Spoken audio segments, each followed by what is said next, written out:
عیماد ڕەزا حەمەد ئیسماعیل سیان لە ساڵی 1970 لەدایک بووە. ئێستا لە هەولێر نیشتەجێیە، خێزاندارە و خاوەنی 4 منداڵە.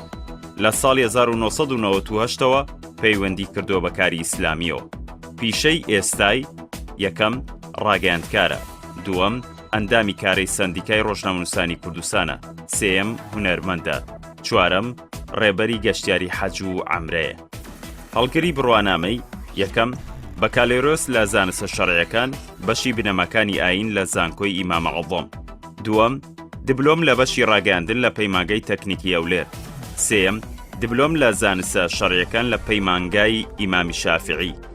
ئەو خول و ڕاهێنانانەی کە بەشداری تێدا کردووە: یەکەم بەشداری کردووە لە زیاتر لە 20 خولی پێگەاندن لە بوارەکانی ڕاگەاندن، هونەری، سەرکردە، کارگێڕی، کاری ڕێکخراوەی.